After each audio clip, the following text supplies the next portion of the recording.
I'm just starting with the basics first because the further it gets, the more technical it kind of gets. So, oh, okay, I didn't know this was a site from. But I'm just going to go over where you'll find fossils, what fossils are in Georgia, which is interesting.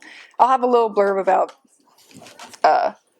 what Mary's profession was, but all right. You want to get started? Yeah. All right. So this first slide right here, you can probably see Georgia right there. Seeing how half of it is just covered in water, I'll go over that in a second. But fossils are mainly found in sedimentary rock. When the right age of rock is exposed, most people will find it through an outcropping, a river basin. Mostly there's chances of, in human-made exposures like a quarry or road cuttings. And when it's discovered, it's only partially uncovered on site because they want to keep it as intact as possible.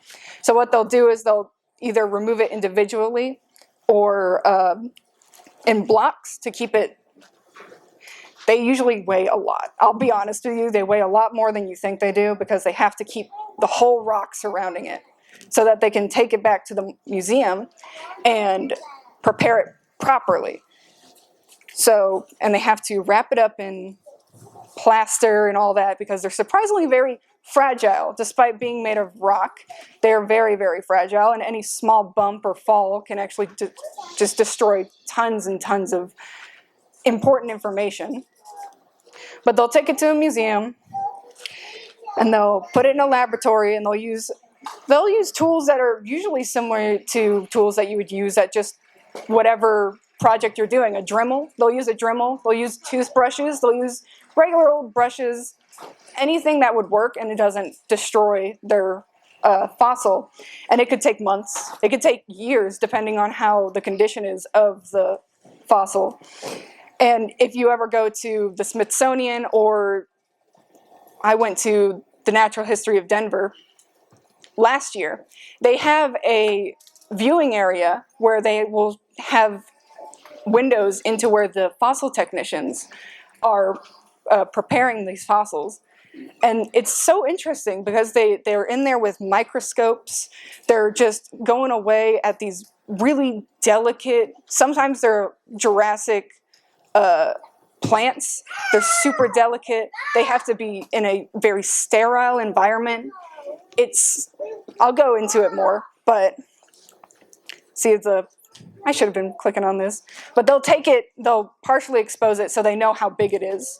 And then they'll take it to the museum or wherever technician the laboratory is at. And they'll go through and they'll prepare it. This big one right here, oh, you can see it, okay, is a hadrosaur. What is it? It's a hadrosaur pelvis. They weren't working on it when I was there, but you can tell that they were absolutely just, it's surprising. You go there and you see them in person, it's crazy how big these things were. It really is. You don't believe it. You see the pictures and you don't believe how big they are until you go to a museum and you see these fossils that are there. But well, sorry if I stutter. I'm just trying to get through this. But sadly, since Georgia is located where it is, we don't have the luxury of having super well-known dinosaurs like Tyrannosaurus rex or Triceratops, because a good majority of Georgia was underwater when the Cretaceous period was around. So this part right here where you see Columbus and Macon and Augusta and Milledgeville, but they don't have it on there, that is the fall line. That is where the higher elevation and the lower elevation have been split because the southern part of Georgia was under deep ocean currents for a good majority of the Cretaceous. And so most of the fossils you'll find, especially down in Savannah, are like shark teeth. There's whale bones, extinct whale bones, but I'm not going to go into mammals. I don't know much about ancient mammals. What is it? I apologize. Bony fish scales, vertebrae. There's also vertebrae of plesiosaur and teeth of mosasaur that can be found. See, here's the fall line that you can find. Sorry, am I speaking into this for good? Okay. The fall line right here, you can go and see this. It's an interesting thing. But the reason why that there's so many towns, major cities built on it, is because it's such a drastic drop. It is perfect for hydroelectricity. So a good majority of like big towns like Macon and Columbus and Augusta are built on that fall line because it shows where it was cut off back in the Cretaceous. Oh, well, that's a bit, that's going too far. Sorry. But you will most likely, where we're located, you will most likely just find large quartz deposits because there's not the right kind of rock that's here to keep fossils. Now there are fossils of dinosaurs that have been found. They're fragmented though, and so they're not super confident about what specific dinosaur they are. There's a relative, a Tyrannosaur, that they found, which they believe it's its own species. I think it's called an Appalachiosaurus. Yeah, very, very, very imaginative name. Very creative, guys. Very nice. There's hadrosaurs, ornithomimosaurs, or ornithomimids, whichever you want to call it. But they're fragmented, very small pieces. They're not anything large. So mostly what you'd find in Georgia are just shark teeth, fish, just anything more closely related to marine life than anything. There's even an island down near the Savannah that is just called Shark Tooth Island because you can go on that beach and you can pick up just a handful of extinct shark teeth because they just wash up like crazy. But, well, I'm trying to flip that, but that works. Oh no, this is not going great. Okay, so I'm just gonna, there we go. There's also they're very rare Cretaceous fossils of pterosaurs, which are flying reptiles, and birds. But since the birds are also super fragmented, there's no confidence in what species it is specifically. But it's an interesting idea, or an interesting fact, that there's actual bird fossils down there near Savannah and all that. And off the west border of Georgia in the Chattahoochee River and its tributaries in the Chattahoochee and I think it's Stewart counties. It's a big deposit where you can find them. But I'm just going to talk about molecular paleontology for a second, but it's a study of complex biomolecules. The reason why I'm bringing this up is because the main lady that we're going to talk about is a molecular paleontologist, and I just want to get this out of the way so you guys aren't super not ready for how technical this might get. But it's the complex study of ancient biomolecules associated within deep time fossils, which could provide important information for understanding the organism's fossilization process at the molecular level. Because you see a fossil and you see, well, yeah, you're told that a fossil is bone that's been replaced with minerals. But you don't ever hear about the molecular side of it. So that's what we're going to go into with Mary and such. And let's see, the molecules could be protein, they can be DNA, they can be lipids, carbohydrates, they're digestive products. Anything, no one really thinks about the molecular part of paleontology.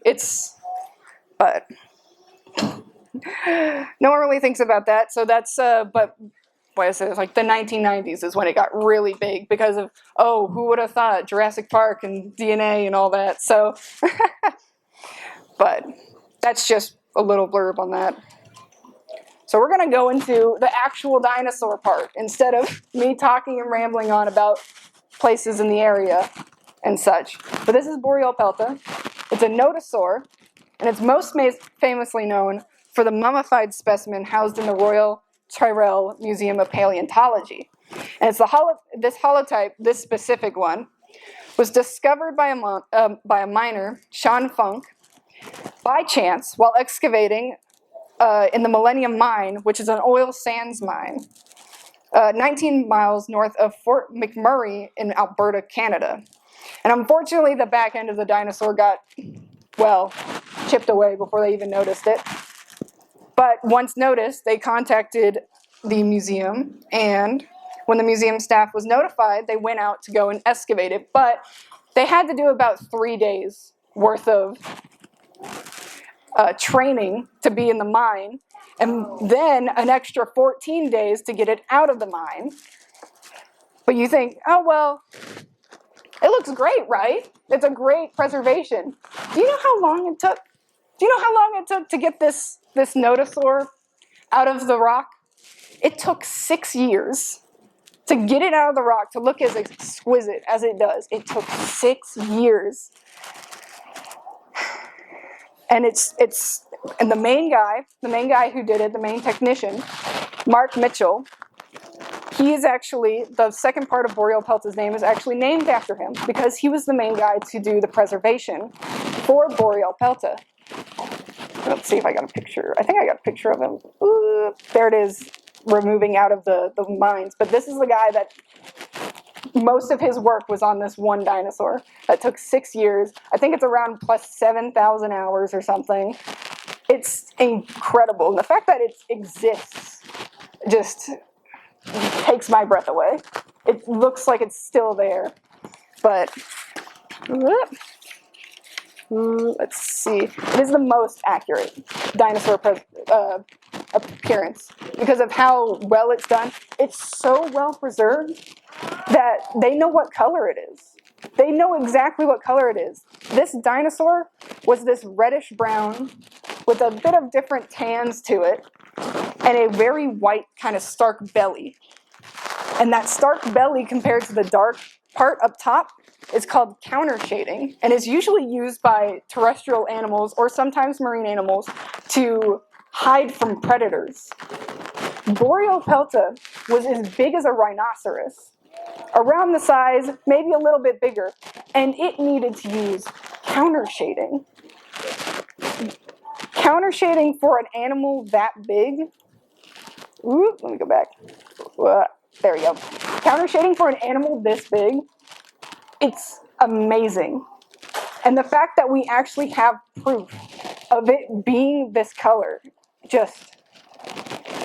it shows that even an animal that big was dealing with predation so bad that it had to it had to adapt to have that coloration. Like, you know how squirrels are gray with white underneath. You can't really see them if you put them against like certain types of leaves, colored leaves, because that stark white belly is just so hidden. But let's see, hold on.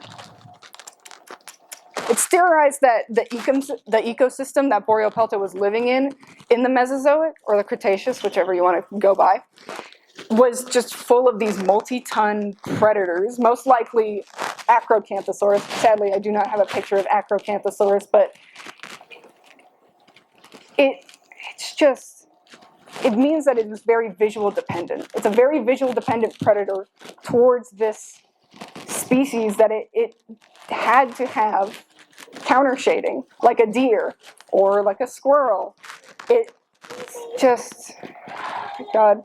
And it's so well preserved. This animal is so well preserved that it even has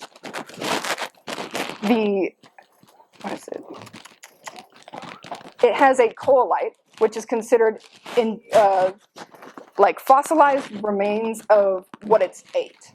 So its stomach is so well preserved, just like the rest of this animal, that they have found traces of what it ate before it died. Let's see. I am standing in front of that. It is a herbivore. It is a herbivore, and it's a very specialized herbivore. The plant matter that it was found is only mostly ferns. It ate mostly ferns, and they also found traces amount of charcoal, which means if you're going by fire succession ecology, ferns are one of the first plants that pop back up after a wildfire. So it's also evidence of a wildfire in the area, and it was eating from an area full of ferns before it died. It's theorized that it died and then was washed out to sea, and that's why it's so well preserved. But let's see. Oh, I apologize. Let me fix that. There we go.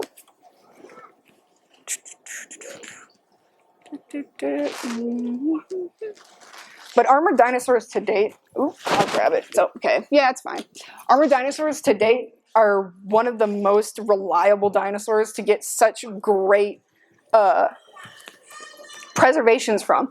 There's something about their keratin sheaths, the osteoderms that are on these animals.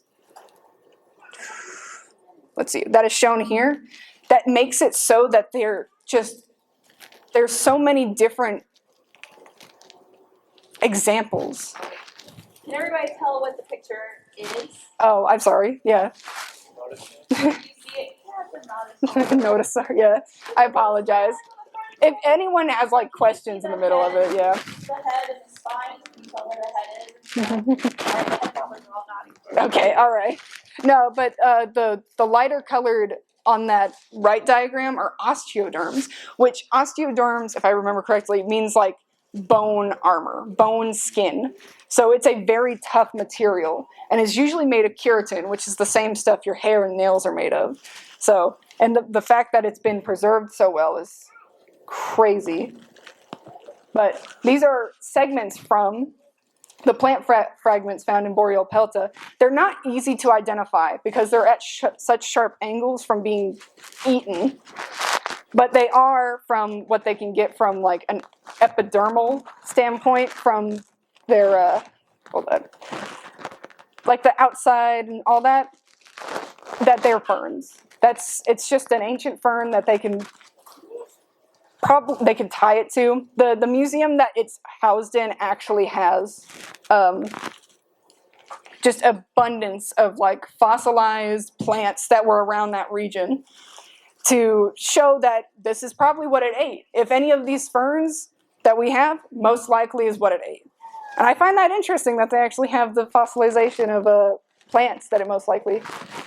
But back to other nodosaurs, there is one, hold on, Cunabarosaurus was actually used, this one holotype was actually used to, this one on the right is also, not Cunabara, I think that's the Boreopelta. It was used to, what is it called? Sorry.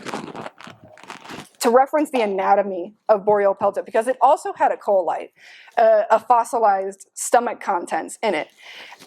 And the same thing, it had ferns.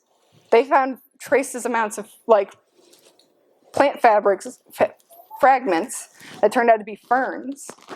I find that so interesting that it's just, I'm sorry if I go on a tangent, it's just very nice. Oh, I put this in at the wrong time. Oh well, I'll have to go back to that.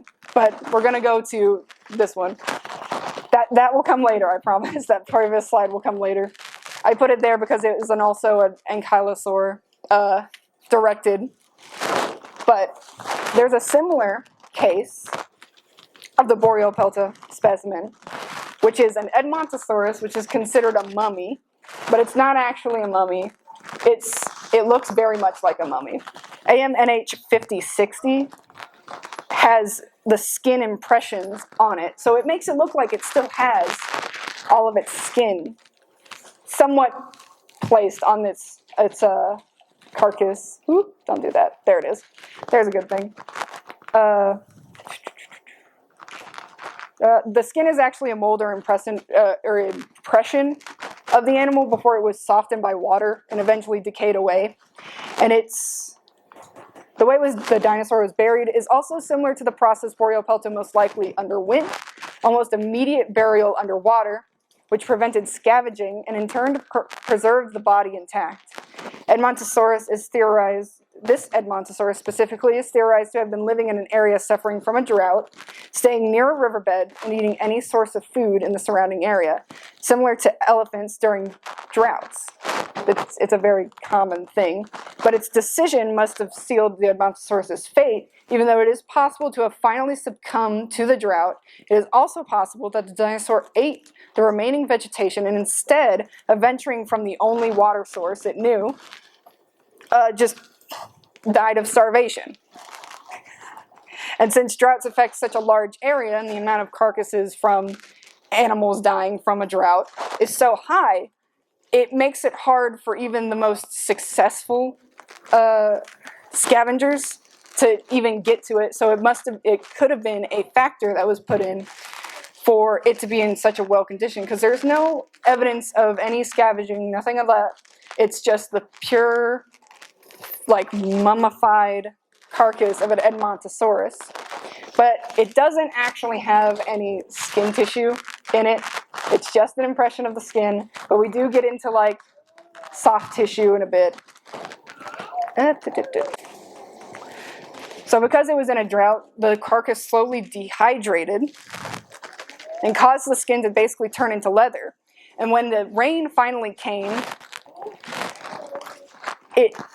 and with the sudden influx of rain to the parched earth caused flash flooding, which rapidly buried the Edmontosaurus with eroded rocks that was already carried through the river and sediment and debris from the flash flooding, which caused bank collapses upstream. Because of the weight of this dinosaur, the Edmontosaurus was 7.5 tons, so so it wasn't carried away very far, just enough for it to get buried by any debris, any sediments, just enough for it to get buried, just downstream. And once buried, the carcass was slowly rehydrated from the outside in, and the process would have reactivated microbial decay, which fossilization can finally begin. Decay and mineralization go hand in hand. In fact, it does not start until bacteria is revitalized, because almost all bacteria precipitate minerals in their surrounding environments or within their cell walls. Mineralization is largely controlled by the amount of ions, so that's like energy, that is in the metabolism of the bacteria. Let's see. The cementing of the sands encasing the mummy by bacterially producing minerals essentially formed a mold of the skin and thus preserved the body shape. Though none of the encasing rock the specimen was found in was recorded or a sample saved for further investigation, it's believed that the most common mineral precipitated by bacteria was calcium carbonate, which is actually found, if you ever look at a fossil of like an ammonite, there's that white stuff around it. That's calcium carbonate. That's what cements a lot of good, like, I wouldn't say tissue, but a lot of impressions for like trace fossils and such. Hold on. There we go. The position of the skeleton within the cast shows that. Hold on. Shows that the bones did not disarticulate in a pile at the bottom of the mold of the carcass once the soft tissue decayed, because the skeleton remains in anatomical correct position relative to the tissue, relative to the outer shape of the body. Early mineralization must have occurred to lock in like the joints, so it just stayed in this position under all of like the dirt and the sediments, because the mineralization had already gotten to the joints. If you like imagine like arthritis, if you want to imagine that and how it locks everything in, it's similar to that in that case. But It was held as pretty much, yeah. A lot of dinosaurs are held in position when they are encased like that, but never really in anatomical position. So it's a very rare occasion. They're usually flattened, really flat, almost 2D sometimes. So it's very exciting to find a dinosaur that. Would it be rigor mortis before it was washed out? Yeah, it most likely rigor mortis, and because it was left out to dry in the sun, nothing touching it, that also could. You want a question? The little kid wants a question. Mm-hmm.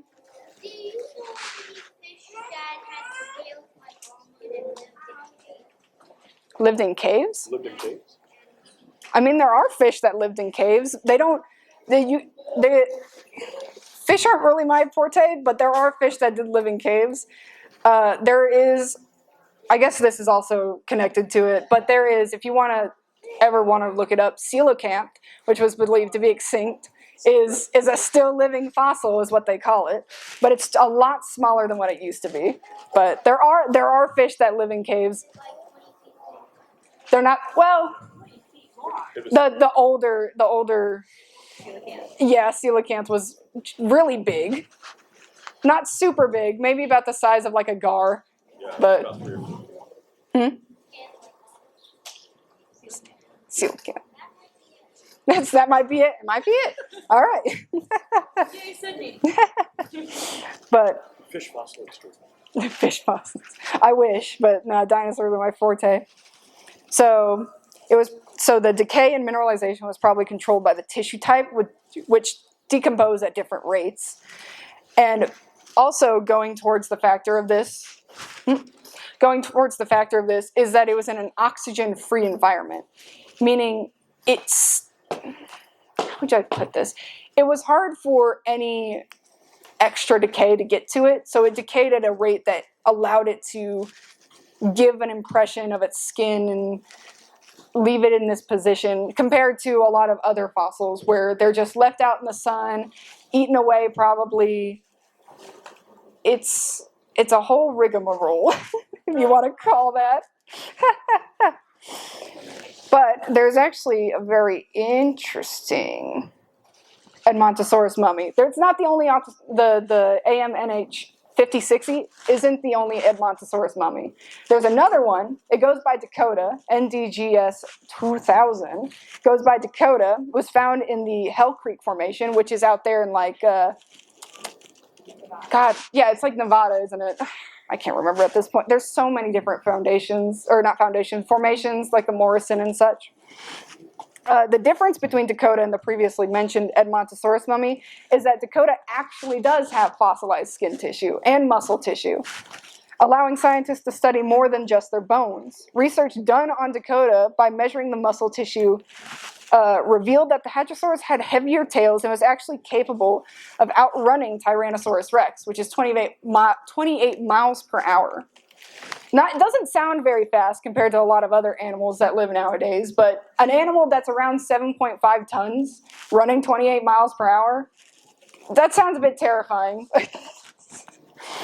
But also, unlike the previous AMNH 5060, Dakota actually has signs of scavenging, which means soft tissue preservation is possible without exceptional conditions. Dakota isn't just a mummy. It also has preserved evidence of carnivore interaction. Marks on the bones and present on the right humerus and radius are identifiers of crocodiliform feeding, while marks on the left lateral surface of the tail, which is that yellow part right there, are hard to interpret with confidence, but the slight converging V-shaped patterns suggest the possibility of flexible clawed digits rather than the rigidly fixed teeth as the crocodiliform feeding. Any of the medium to large size carnivores, including crocodiliforms, large Deinonychosaurs, yes, this is a mouthful, and juvenile individuals of Tyrannosaurus rex present in the ecosystem could be responsible for these traces. That's not it. There we go. But there's not a lot of evidence of a bunch of scavenging. There are evidence from just bone of Edmontosaurus is a very good hadrosaur, apparently, because there are evidence of hadrosaurs like Edmontosaurus having teeth marks from possibly Tyrannosaurus rex and living from it. I don't have this in here, but I wish I did now that I mention it, because it's very interesting. But I'm going to go back to this. I put this in the wrong place, but... So a very recent discovery, and I mean recent as in last month. Last month, a recent discovery has given scientists an insight on the vocalization of some species of dinosaur. A larynx, which is commonly referred to as your voice box, which I'm currently losing, is unique for tetrapods, so four-legged animals, or you and me, plays functional roles in respiration, airway protection, and vocalization. Finding a larynx fossil in birds and other reptiles is extremely rare, and the first appearance of these structures remains largely unknown. But in a specimen of Pinacosaurus, an ankylosaur, see another ankylosaur, they're very reliable for their research, a preserved larynx composed of cricoid and artenoid, like certain reptiles, was found, but more specialized, similar to birds. Let's see. And though a bird-unique vocal source, like a syrinx, I think that's how you say it, has never been reported in this group of dinosaurs, this is the oldest larynx fossil from a Cretaceous dinosaur and is a big step into understanding vocalization abilities between certain groups of dinosaurs and birds. There is another, an example where they take a Parasaurolophus and they try to imitate its calls using a bunch of PCP pipes and such, and it sounds like a trumpet. It sounds interesting because it most likely pushed air through its crest and it echoed. But this is something else. The larynx is mostly made of cartilage, so it's very, very rare for something like this to be fossilized. Like how a lot of extinct sharks, you don't get their bodies because they're made of cartilage, but you'll get their jaws and teeth.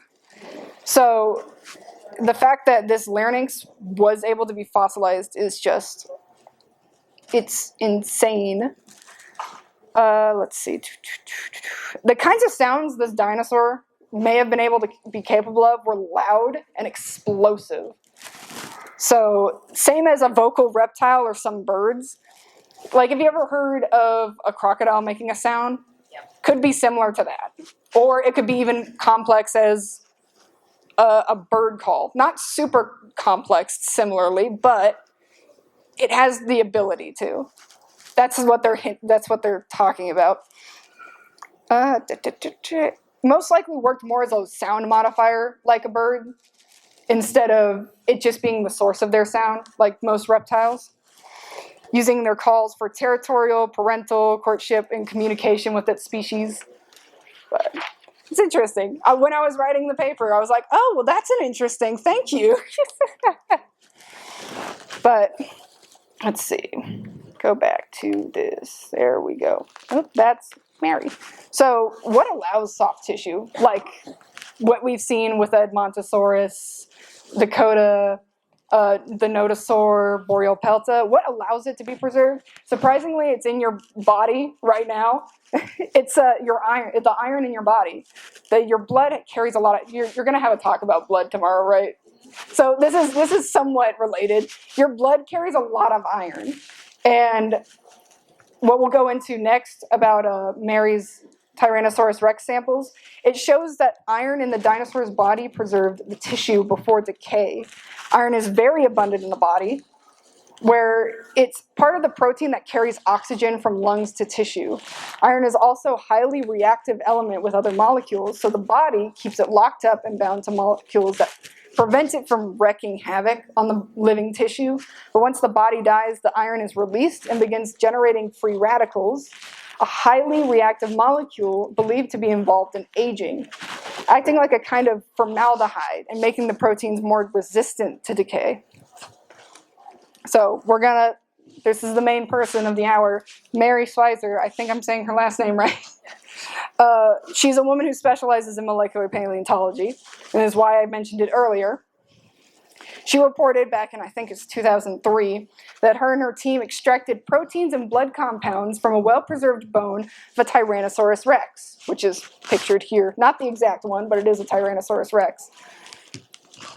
Fossilized blood cells have long been known since 1907, and specifically in dinosaur bones in 1920. The bones with the possible blood cells were tested, and what was found was that, yes, the bones seemed to contain hema, the oxygen-carrying part of the hemoglobin molecule of blood. Hema is what gives blood its red color because of it being rich in iron, and the red color shows when it's combined with oxygen. Other scientists suggested that the red coloring could have been a result of iron minerals growing in the bones long after its burial.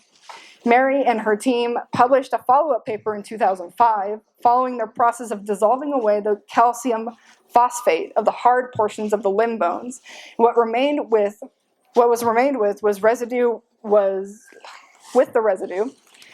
narrow vessels containing round bodies. Later in the study, Mary and her team carried out a slew of biochemical tests to show that the demineralized bone matrix fibrous strands were composed of collagen, which we'll go into more in a little bit. Of course, there was doubt, which led to criticism, and later in a paper that was published in 2017, Michael Buckley and colleagues showed that the T-Rex collagen used in Mary's study found to have lab contaminants, but that's mainly because that they had ostrich blood vessels on the side to show as like a reference to make sure that what they were seeing was actually vessels. And sadly, when you go into ancient DNA and you deal with molecular paleontology, it is very easy to get contaminations. Like, you think you are prepared, and then sooner or later something's going to happen. Whether you like it or not, something might happen. It's such a fragile science that you have to be prepared with. It might be contaminants, it might not be. That's just how that goes. Let's see. Let me just flip back. Wish I had it memorized. Let's see. A year later, a paper by Jasmina Wyman was released where she led a group to re-examine the blood vessels and other pieces of brownish material left after. The fossil bones had been processed to remove all mineral components.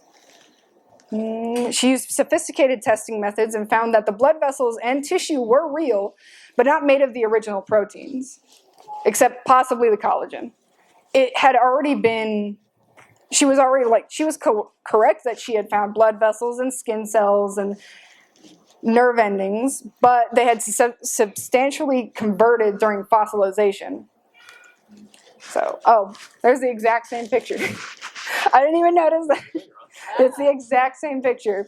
But they're all of different things. If I remember correctly, I think, is it either E or F? Yeah, I might get this wrong because I read through how many papers. Yeah. Is from possibly Triceratops, but I could also be wrong about that. I can look it back up afterwards. I'll find the paper again. But they're all from different things. Some of them are from like live tissue, just so that they have it as like a reference. But let's see. Her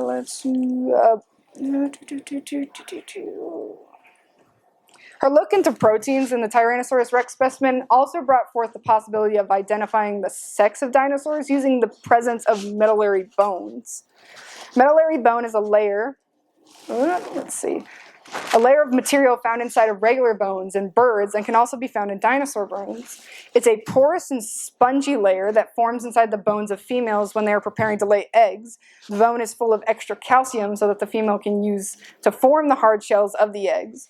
But the search for this specific tissue remains elusive and somewhat controversial because tracing when medullary bones started and that medullary bone is so complicated and different variations of the bone tissue are in living species, it's hard to pinpoint down exactly.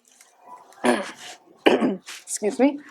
Lack of studies aimed towards identifying medullary bone or being able to distinguish it from other types of endosteel tissue. Is a look at what that looks like. Yeah, the MB is medullary bone. Yeah. I think that's, CB is a conchoid bone, which is very similar. But, let's see, where did that go?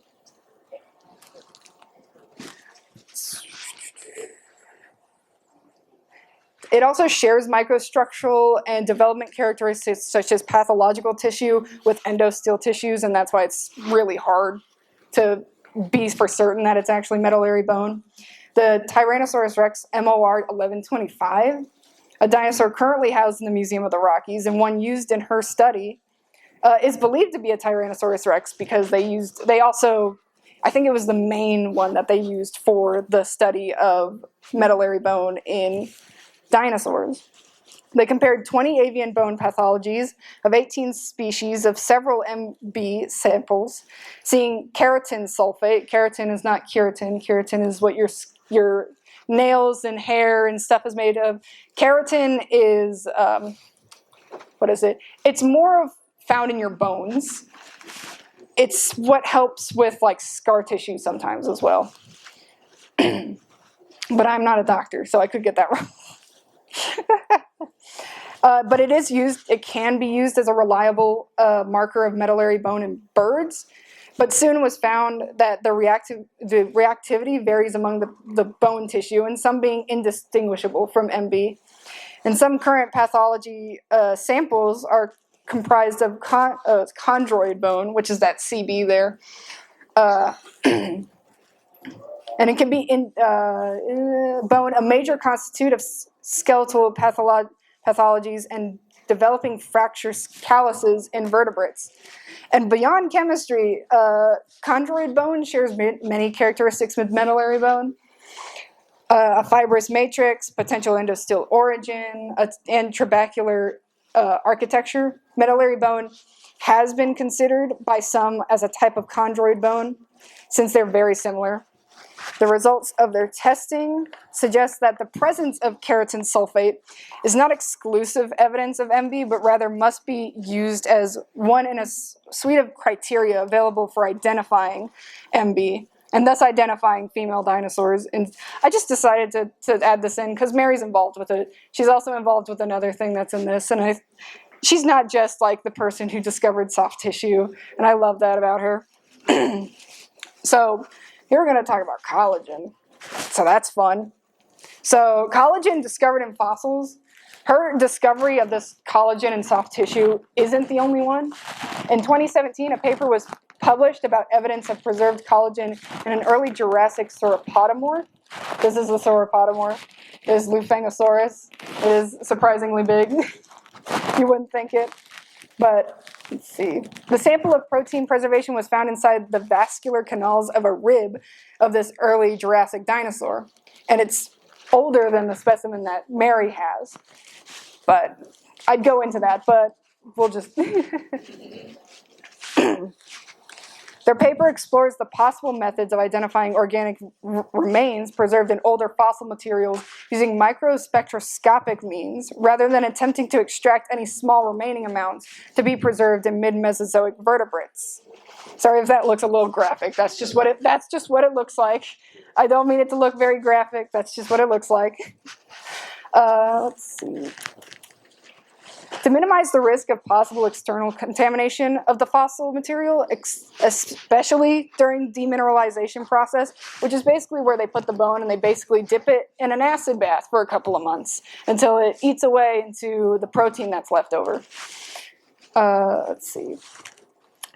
The bones of Lufengosaurus was undertaken using thin sections. So they cut really, really, really thin, like hair-thin sections, and to make sure that it wouldn't get contaminated, because if it's that small, yes, it's possible still, but at least it's not as possible of if you take like a big old chunk and you look at it and someone could get their hands on it and all that. They could just put it in like a little glass thing.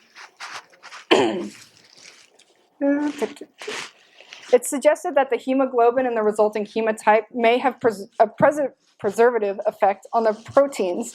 Now, the section of rib bones used did not produce consistent results for more in-depth investigation, but there was sufficient evidence that suggests that the central osternoic canals could be ideal area of bone to explore for organic remains. So if you're wanting to look for organic remains in a fossil, it's best to go for maybe a rib or like a hip or a femur because of how many blood vessels and nerves go through there, especially around the ribs. Where'd it go? Preserved collagen. I wish I had a picture of this, but I found it once and then I forgot to save it. But preserved collagen under the microscope is very transparent and still somewhat elastic when it's finally taken and demineralized from the bone, which was found in the thin slivers of bone, plus with other fragments of the dark red particles, which you can kind of see. Soft tissue remains have been observed to go through a very similar process of Why did I add this in here? I can't even pronounce it. Phosphization. In which the process converts soft tissue into apatite minerals and crystals, which is why you need to do demineralization if you want to find collagen. It basically traps it. So that's why you need to put it in an acid bath for around 3 months before you can actually get to it. And I apologize if this doesn't sound like it's as cohesive as I've written it down. I actually went on a tangent by accident, so I'm trying to get back on course. But it does bring up the question if you can actually get DNA out of these samples, which, yes, but it's very specific, and also the DNA is too fragmented to even think about cloning a dinosaur from it. The DNA you would get from something that was, you're most likely going to get DNA something that was trapped in amber, since amber is a natural resin. This is amber and copalite, not copalite, sorry, copal. It keeps from soft tissue from degrading, which if you've gone to like a museum or if you've seen pictures before, you'll find plants, insects, maybe smaller animals trapped in amber. You'll never really find a dinosaur like a Tyrannosaurus Rex trapped in amber, and I didn't add this in here and I thought about it way too late, there was a very small dinosaur that got its tail trapped in amber, and it shows feathers, which is interesting. I'll go into that in a second, but I wish I added it in here and I wish I remembered it, but the only successful extractions of ancient DNA is from plants and insect specimens that have been trapped. And amber is just tree sap. It's just tree sap that's hardened and has been underground for so long. And an interesting way to figure out if the amber that you have is real is by heating up a needle and stabbing it with that needle, and you smell it, and it smells like pine. Because it's from, what is it called? I had it written down. Coniferous, thank you. That gets me so much. Coniferous tree sap. It's just coniferous tree sap. So that's an interesting thing. But let's skip over that. Copal on the left is just amber that hasn't polymerized yet. It's just, so polymerization is when the molecules of this resin or amber has linked up and created a strong bond. And copal hasn't gotten to that point. Amber is when it gets to that point. And why is a lot of jewelry that has amber is usually small bits and such, is because amber can actually be ground down without melting. If you try doing that with copal, you're going to have a bad time. It's not ready to be turned into anything. But the most famous successful attempt at, this is a bit creepy, I apologize. The most famous example attempt at extracting ancient DNA was in 1992, when Raul Cano and his colleagues announced that they had extracted DNA from a fossil bee uncovered from the Dominican Republic, preserved in amber that is dated to be from the Eocene period. This is not dinosaur, it's past dinosaur, but it needs to be said because they got DNA out of it, and I think that's interesting. And even though it wasn't a dinosaur, it's still a great start into ancient DNA. And then, a year later, the same team extracted DNA from a weevil preserved in amber from Lebanon from the late Cretaceous. And here's a fun tidbit. The same people also got yeast out of, I think it was like preserved yeast from somewhere, and now they make beer with it. So if you want to look that up, they make beer with yeast that they've revitalized. I find that very interesting, and I didn't know about that until I had to research more about the guy. What an interesting catch to your beer, to your brewery. But there was a discovery, recent as in like 2020, let's see, of a small insectivorous bird-like lizard called Oculodentavis. A very big mouthful. You look at this diagram of its skull and you'll know why it's called Oculodentavis, because it's a very big eye cavity. But it's trapped in amber from the late Cretaceous, uncovered in Myanmar. The piece of amber is less than 1.5 inches, so it's really, really tiny. This is a very, very small animal. When first described, it was believed to be a dinosaur, but further study after its original paper was released revealed it to be a very bizarre lizard. Just a really weird lizard that has like a very similar shape to a bird. It's interesting.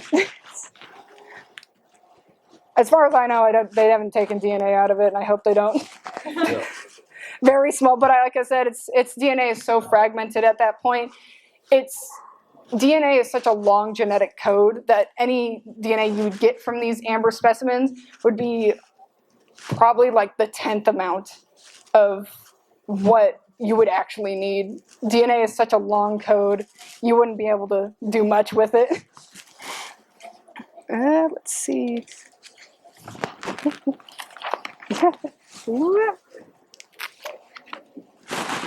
Dealing with ancient DNA does have its ups and downs, like I mentioned before with Mary's Tyrannosaurus rex, where because it was put in the same lab space as some ostrich blood vessels that they used as reference, it kind of got cross-contaminated. A famous example, I didn't have a picture for this because I didn't know where to put it, but a famous example of contamination ruining a study, other than what happened with Mary,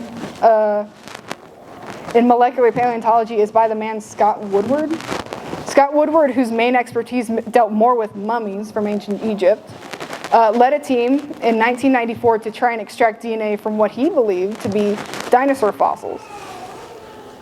His team did successfully extract DNA, but after further peer review and testing by other scientists, found the DNA to be human DNA, most likely from lab contamination. The method to extract DNA that Woodward and his team used was most likely PCR, polymerase chain reaction. This is like the only simplified picture I could find of this. But it basically takes like the smallest bit of DNA and makes enough copies where a scientist can actually do tests on it to see what it is. But because it can take the smallest amount of DNA,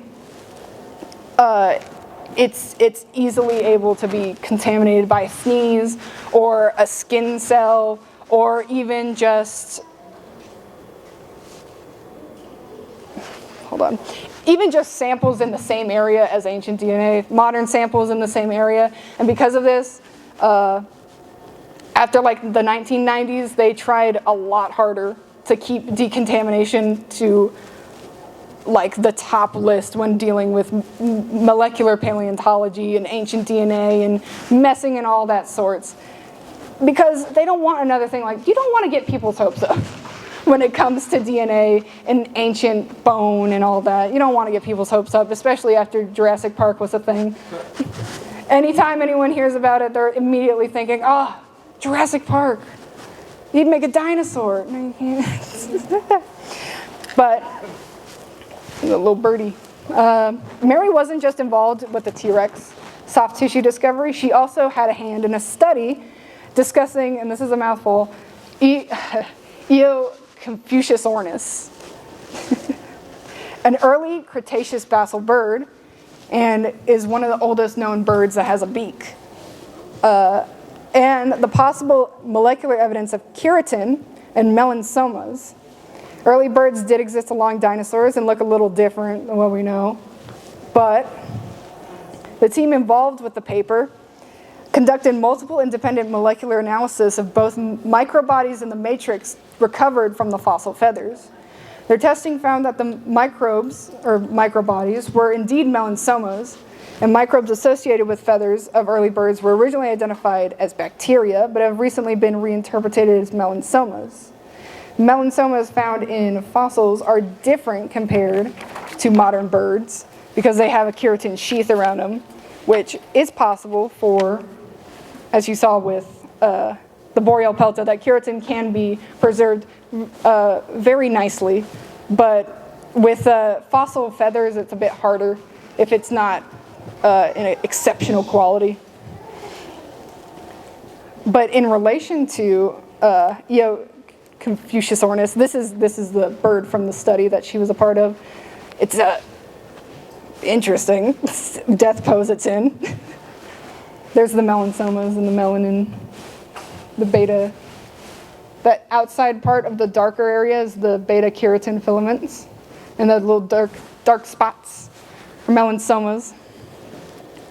But related is Confucius ornis. Yes, they have similar names. They're in the same clade. But specifically Confucius ornis sanctus, which is a basal crow-sized bird from the early Cretaceous known for having the greatest number of fossil specimens in the world, with thousands reportedly scattered throughout collections primarily in China.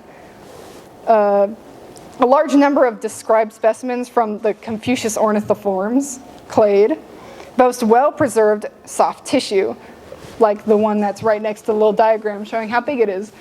That's all like feathers. You can even see the flight feathers on the different, like the secondary and the I'm not a bird expert. But you know what I'm trying to get with that.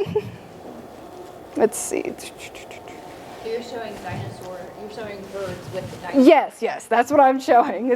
There's birds with dinosaurs. Yes. They're very interesting looking, actually.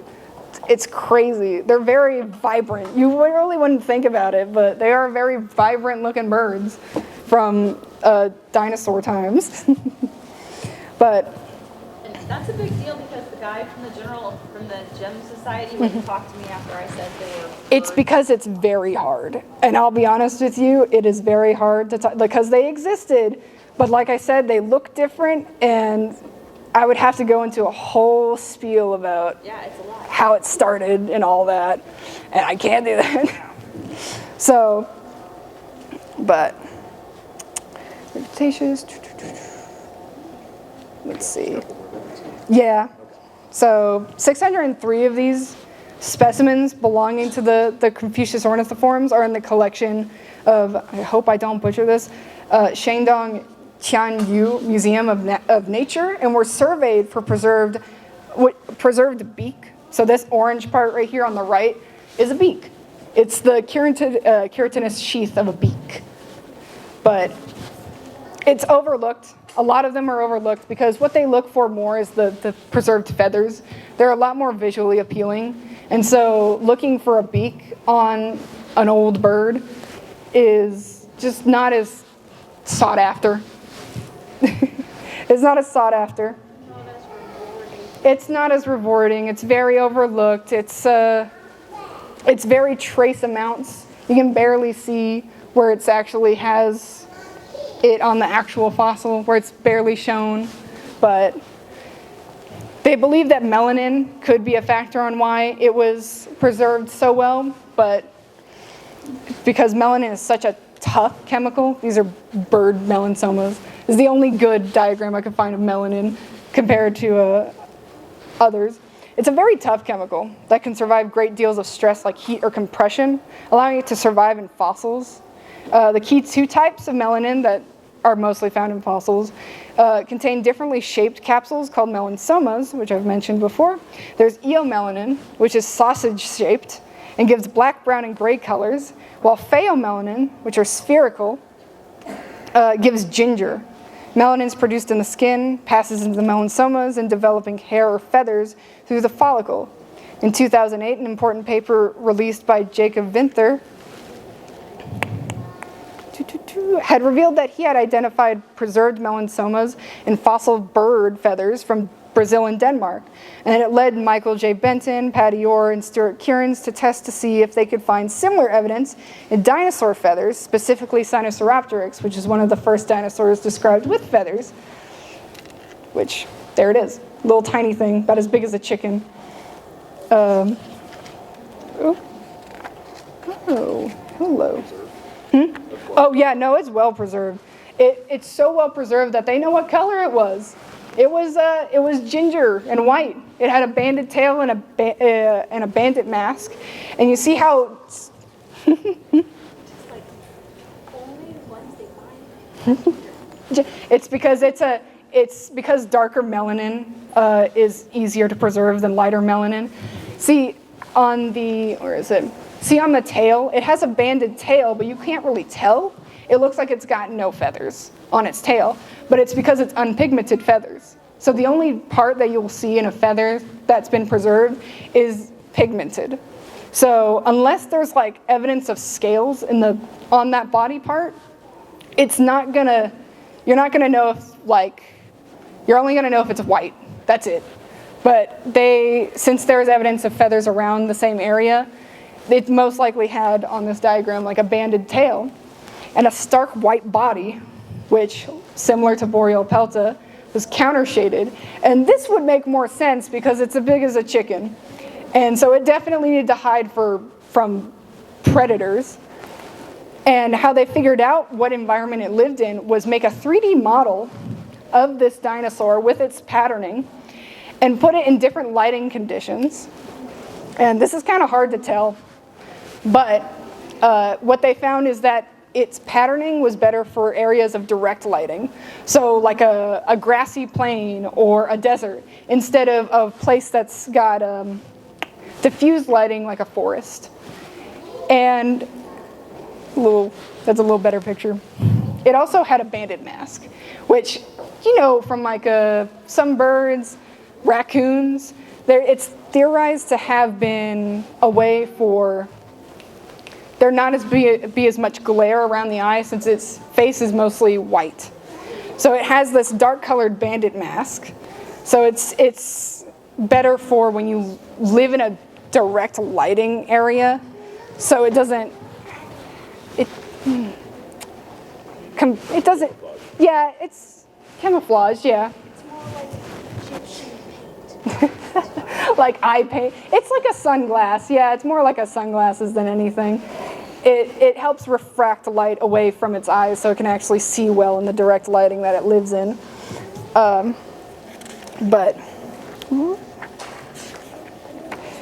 And they theorize that the banded tail that it has has the longest known tail for any theropod, like tail to body ratio, and they really don't believe that it could have held it horizontal enough for the counter shading to be used effectively. But a way they theorized it is that it's similar to a ring-banded lemur, where it might have used it as a identification with others in its species, or to warn that there's predators nearby. But isn't that interesting? Do I still have minutes? Not really. Okay, well, there we go. That's, yeah, sorry. I'm just excited about how, no matter how big or small discoveries, it just shows us that these animals, they were actually animals and not monsters from a movie. Yeah. They were living, breathing things. They ate. They moved. They lived. They had lives. And it's crazy to think, but I mean, who doesn't like a bit of curiosity towards the old? Very good. All I right. hope that was okay. That was good.